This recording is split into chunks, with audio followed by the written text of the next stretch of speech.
Well, great. Well, I know there's an increasing awareness of compost and compost tea. And then so some of what this is, it can maybe be confused as the same thing. So what is the difference between compost or compost tea and IMOs? Well, let's see. Let's try to narrow it down, right? So, composting is a whole process of converting, waste products to something usable. So there's a lot of time involved. There's turning involved. There's a heating process involved.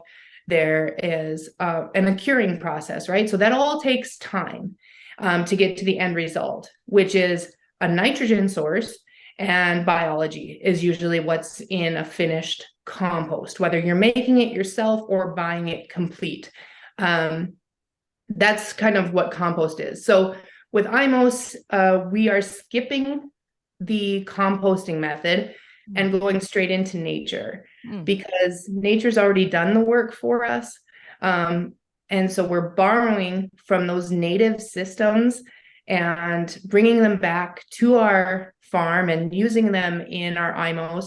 And instead of, we aren't, IMOS isn't a nitrogen source. Mm. In IMOS, you're getting nitrogen fixers, right? So it's a different way of looking at the whole compost process, and you're getting a biology source with IMOS, right? So nitrogen fixers, phosphorus fixers, all of those fungal components, all of that is in IMOS. But we've just gone directly to nature that has got it figured out. We're really not changing anything. We're just repopulating it and applying it to our seed.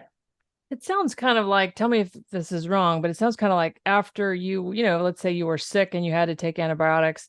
And then if you're done with the round of antibiotics, now you take probiotics and you're eating yogurt and sauerkraut to try to help, both repopulate your gut and feed the good bacteria because it was wiped out. Is there something similar to that? It is exactly that. That's Okay. exactly what we're doing. That's great. That's great. So could people or should people do compost and IMOS, or is it really a one or the other that you need, or what, how do they work together? You could certainly do whichever is easiest and most effective in your system. Mhm.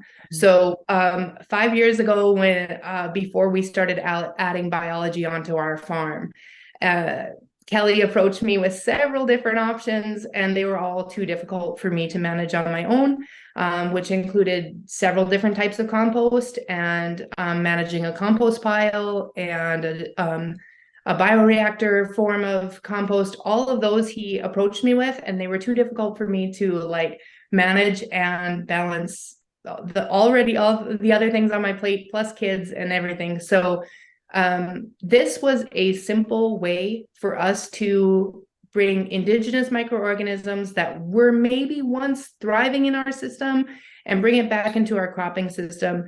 And it was easy enough that I could do it by myself, and it wasn't going to add a whole lot to my plate. So there are lots of different ways that we can add biology. And I don't know that there's one right answer.